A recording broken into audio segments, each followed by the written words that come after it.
खुशखबरी पार्ट 1। इस बात को गुजरे कई महीने हो गए थे। एक दिन सास बीना ने बहू को अपने कमरे में बुलवाया।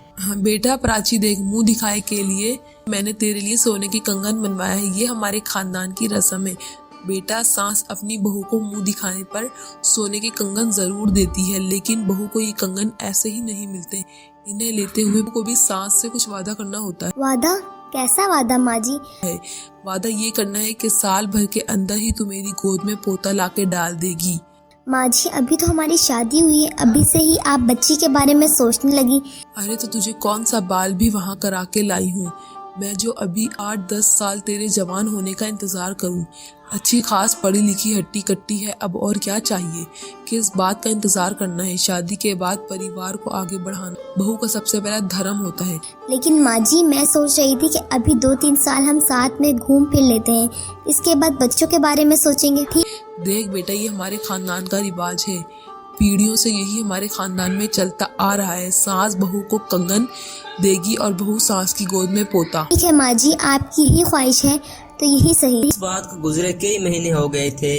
एक दिन सास बीना ने बहू को अपने कमरे में बुलवाया। तेरी शादी को 4 महीने हो गए। बेटा, मुंह दिखाई के वक्त क्या हुआ वादा याद है ना? भूल तो नहीं गई? नहीं भूली माँ जी, मैं तो तैयार हूँ, लेकिन आपके बेटे ही नहीं चाहते कि अभी हम माँ बाप बने। अरे आने दे इस नालायक को। आज कॉलर पकड़कर घर से बाहर करूंगी। अगर माँ बाप की इच्छाओं और परिवार की रस्म रिवाज का ख्याल नहीं रख सकते तो माँ बाप के घर रहने का भी कोई अधिकार नहीं है। तुम दोनों को 1 महीने का समय है। तुम दोनों के पास ये तो या तो खुशखबरी सुनाओ या घर खाली करो। सास की बात सुनकर प्राची का दिमाग ही घूम गया था। लगता है माँ जी ऐसे नहीं मानने वाली। लगता है सच में इन्हें गुड न्यूज सुनानी पड़ेगी।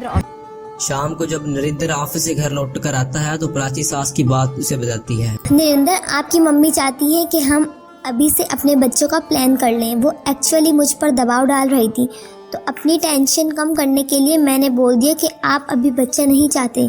मुझे लगा था कि माँ जी आपका नाम सुनकर शांत हो जाएंगी, लेकिन माँ जी तो और भी गुस्सा हो गई। कुछ देर बाद वीरेंद्र जाकर अपनी माँ से बात करता है और उन्हें जल्द ही दादी बनने की खुशखबरी देकर अपने कमरे में आ जाता है। अरे वाह वाह बेटा, झुक झुक जियो। अब तुझे कल से ही सुबह 5 बजे उठकर लड्डूपाल की सेवा करनी है, ताकि कान्हा जी अपने बाल रूप में जन्म लेकर हमारी गोद में खेले।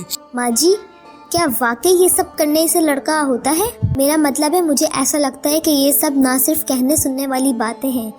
अरे दुनिया देखी है हमने तो कल की आई हुई।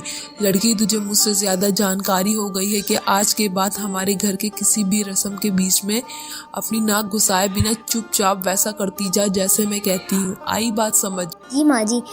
1 महीने बाद प्राची पूरे 9 महीने तक रोज सुबह 5 बजे उठकर लड्डू गोपाल की सेवा करती और इसी तरह धीरे धीरे समय बीतने लगा और प्राची की डिलीवरी का वक्त आ गया। उसे डिलीवरी के समय अस्पताल में भर्ती कराया गया। बेटा, पूरे 5 किलो मीठा खरीद ला। पूरे अस्पताल में घी के लड्डू बनवाऊंगी और हॉस्टल में जितनी भी नर्स घूम रही है ना, जैसे ही मेरे पोते के रोने की आवाज आएगी सबके हाथों में 500 रुपए रख दियो। ठीक है माँ, लेकिन ये थाली और चम्मच लेकर क्यों गई हो? अरे 4 क्लास क्या पढ़ ली तूने, सब भूल गया। अरे जैसे ही घर में लड़का पैदा होता है, थाली बजाकर सुबह शगुन किया जाता है। माँ, बच्चे का जन्म तो हो जाने दो। तुम्हें कैसे पता कि लड़का होगा कि लड़की? तुम्हारे मुंह से बार बार लड़का सुनते सुनते थक गया हूँ मैं। अरे मुझे पता है लड़का ही होगा। हमारे खानदान पर मेरा ही सबको पहली बार में बेटा ही पैदा होता है। और बेटा, पूरे 9 महीने से बहू से लड्डू गोपाल की सेवा करवाई है। अंधून की मिन्नत भी मानी हुई है, तो देखना हमारे घर तो लड्डू गोपाल ही आएंगे। बीना अपने बेटे वीरेंद्र से बात कर रही थी, तभी बच्चे के रोने की आवाज सुनाई देती है और कुछ मिनट बाद नर्स एक बच्चे को तौली में लिपेट कर बाहर लाती है। बहुत बहुत मुबारक हो माँ जी, लक्ष्मी आई है आपके घर में। अरे क्या बोल रही है तू? ऐसा हो ही नहीं सकता। मेरी बहू की तो लड़का ही होगा, मुझे पूरा यकीन है। माता जी कैसी बात कर रही हैं आप? आपको कैसे पता है आपकी बहू को लड़का ही होगा? मैं क्या आपसे झूठ बोल रही हूँ? आपकी बहू को बेटी ही हुई है। ये लीजिए, आप अपनी पोती को संभालिए। नरेंद्र, मुझे तो लगता है इन्होंने हमारे लड्डू गोपाल को बदल दिया।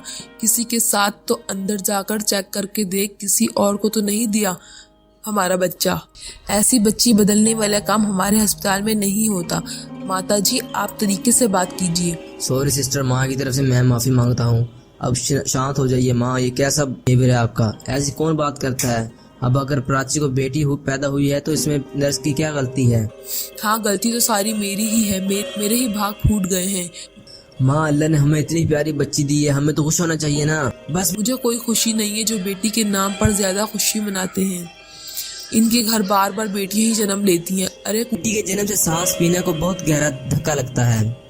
उसका मन अभी भी मानने को तैयार नहीं था कि इतनी मिन्नतें के बाद भी आखिर उसके घर में लड़की कैसे पैदा हो गई। बेटी के जन्म से सांस पीना को बहुत बड़ा धक्का लगा था। हम ये मिठाई तो बंटवा दो, सुबह से मंगा कर रखी हुई है। कूड़े में फेंक दे मिठाई। लड़की की पैदा होने पर कोई मिठाई बांटी नहीं जाती।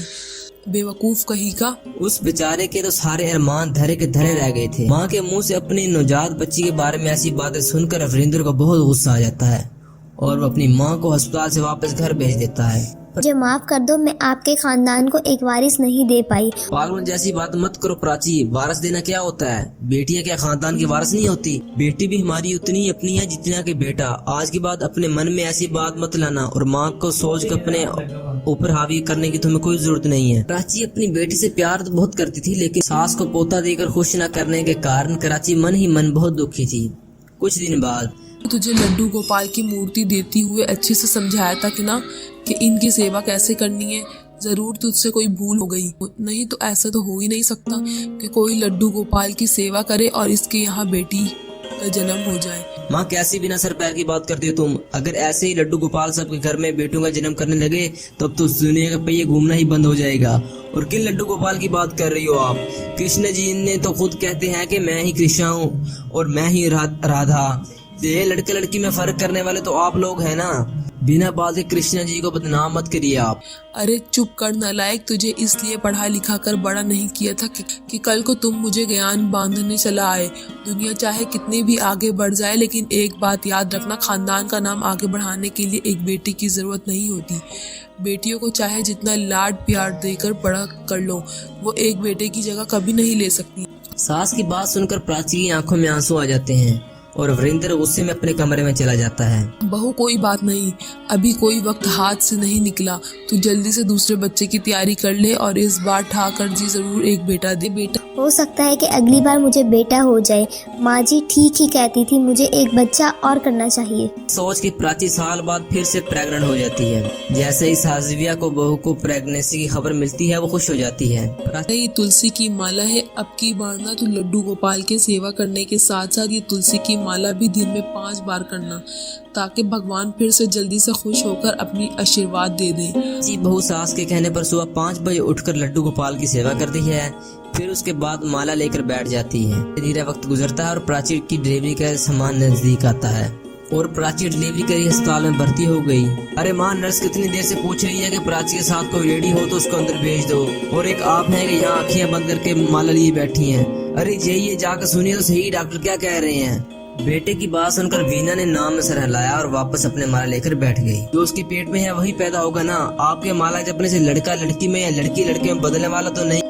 वरिंदर जी, आपकी पत्नी की हालत ठीक नहीं है। लगता है इस बार फिर से सरियन करना पड़ेगा।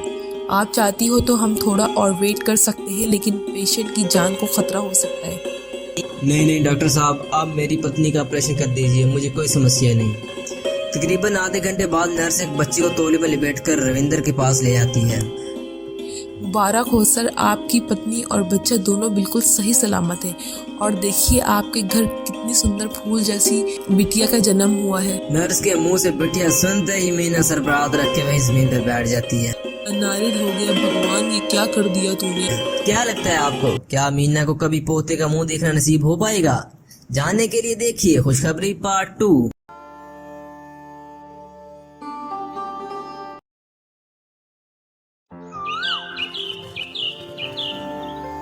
गोलपुरा गांव में हरी नाम का एक किसान रहता था। वो खुद तो बहुत गरीब था, उसकी कोई ज़मीन नहीं थी, लेकिन वो दूसरों की ज़मीन पर मजदूरी किया करता था। अरे खुद गरीब था लेकिन सबकी मदद करने के लिए तैयार रहता था। इस वजह से उसके दोस्त उसे बेवकूफ़ समझते थे। बहुत थक गया, आज मैं कब से काम कर रहा हूँ। एक काम करता हूँ, बीवी ने दिए हुए मोती चूर के लड्डू खाता हूँ, भूख भी बहुत लगी है। हरी जहाँ काम करता था उसके पास में एक ही शाम और बर्ज नाम के किसान काम करते थे। उनका काम था दिन भर हरी को तंग करना। इधर देखो, हरी के डब्बे से कितनी अच्छी खुशबू आ रही है, जरूर कोई मजेदार खाना होगा। तो फिर देर किस बात की, चलो जाकर हरी से मांग कर खा लेते हैं।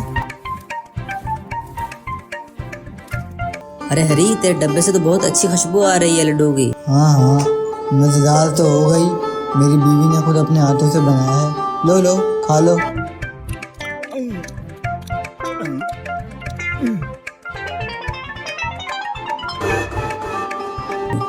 हमने सब खा लिया, तेरे लिए तो बिल्कुल भी नहीं बचा। मैं तो घर जाकर भी खा लूंगा, अभी पानी से अपना पेट भर लूंगा। अरे देखा, कितना बेवकूफ है हरी, हमें सारे लड्डू खिला दिए इसने। अरे भाई, किसी न किसी को तो बेवकूफ बनाना होगा ना, वरना हमारा गुजारा कैसे होगा। सही बोलो शाम, बिल्कुल सही। शाम होने के साथ साथ सभी लोग अपने घर की ओर चल पड़े। सभी अपने अपने मवेशी, अपने औजार लेकर घर चले गए। और तभी अचानक बड़ी जोर से बारिश शुरू हुई। तभी हरी अपना छाता खोल लेता है। अरे अरे, ये किसके रोने की आवाज़ आ रही है? कौन रो रहा है? देखना पड़ेगा। हाँ हाँ, लगता है इस तरफ से आवाज़ आ रही है। हाँ, इसी तरफ से आ रही है। आओ उधर आगे जाकर देखते हैं। रोने की आवाज़ सुनकर आगे बढ़ता है। देखता है कि साथ वाले गांव की एक लड़की रो रही है। अरे बहन, तुम क्यों रो रही हो? कि वो मेरा छाता जबरदस्ती खींच कर ले गया, अब मैं घर नहीं जा सकती हूँ। बस इतनी सी बात? ये ले मेरा अच्छा छाता ले और तू घर चली जा। और आप? तू आराम से घर चली जा, ठीक है? मेरी तो फिक्र मत करना, मेरा घर नज़दीक है। मैं अगर थोड़ा भीग भी जाऊंगा तो कोई परेशानी नहीं। जा जा, और कल इसी तरफ आते समय छाता लेकर आना। आप बहुत अच्छे हैं हरी भैया, बहुत अच्छे। हरी बारिश में ही चलने लगता है और हरी के सामने बूढ़ी औरत खड़ी होती है। उस औरत, अरे ओ हरी, तुमने अपना छाता अपनी बहन को क्यों नहीं दिया? तुम्हारा नाम पता है, तुम्हारा काम पता है, तुम तो बहुत अच्छे इंसान हो हरी। ये लो, तुम्हें मैं अपना लाल छाता दे रही हूँ। तुमने अपना छाता मुझे क्यों दिया? मेरे पास इस तरह के बहुत सारे छाते हैं, तुम आराम से घर जाओ जाओ। के जाने के बाद हरी अपना लाल छाता खोलता है। अब हरी फिर से चलना शुरू कर देता है। तभी वो छाता बोलने लगता है। आवाज़ कहाँ से आ रही है? कौन बात कर रहा है मेरे साथ? मैं छाता हूँ, तुम्हारी दोस्त बोल रही हूँ। ये क्या है? छाता कभी बोल सकता है क्या? मैं जादुई छाता हूँ, मुझे पकड़ने की जरूरत नहीं है। तुम चलते रहो और मैं तुम्हारे सर के ऊपर चलती रहूंगी। तुम मुझे छोड़ दो। ठीक है, मैंने छोड़ दिया। तुम चलना शुरू करो। छाते के कहने पर हरी उसे छोड़ देता है और छाता उसके साथ साथ चलता है। रास्ते में चलते चलते वहाँ पे शाम और बर्ज उसे ले लेते हैं। देख, वो छाता उसके साथ अपने आप चल रहा है। ये छाता हमें चाहिए। चलो चल कर इसे बेवकूफ बना, इसे छाता ले लेते हैं। अरे भैया, क्या हुआ? आप क्यों रो रहे हो? अरे क्या बताऊं अपने दुख की बात। मेरा घर टूट गया, इतनी बारिश हुई कि मेरी छत टूट गया, मेरा घर बिखरा पड़ा है। मेरी मदद करना तुम्हारे बस की बात नहीं। तुमने इतना कहा, यही मेरे लिए बहुत है। सच में तुम्हारा मेरा दिल बहुत भर गया है भाई, तुम्हारा बहुत बहुत शुक्रिया। होती तो मैं आपका टूटा हुआ घर बदलकर नया बना देता। अच्छा, क्या तुम चाहते हो कि इस आदमी का घर ठीक हो जाए? पास इसका उपाय है। ये देखो।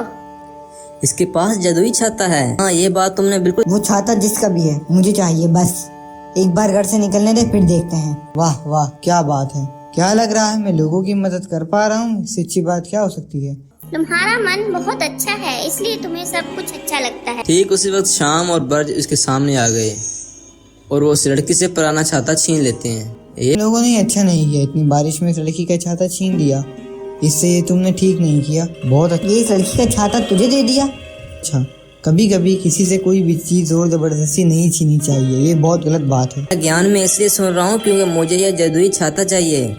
ए हरी, हाँ, तेरे सर पे जो छाता है ना, वो मुझे दे दो। जरूर दूंगा, ये लो। तुझे हमने ये छाता दिया, बदले में तू हमें क्या देगा?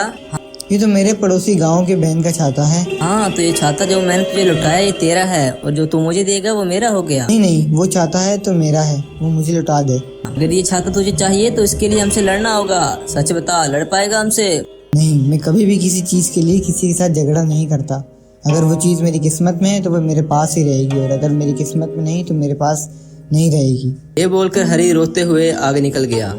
शाम और बर्ज खूब हंसते हंसते वहाँ से आगे निकल गए और तभी उस वक्त वो बूढ़ी औरत उसके सामने आ गई। सुनो लड़को, हरी का छाता इसे वापस कर दो। बोल, ये छाता ये तो अब हमारा है। जिसके हाथ में छाता वही मालिक है। बस अच्छी बात समझ में नहीं आती है ना, अब देखो मैं क्या करती हूँ। आओ बचाओ, अरे कोई तो बचाओ।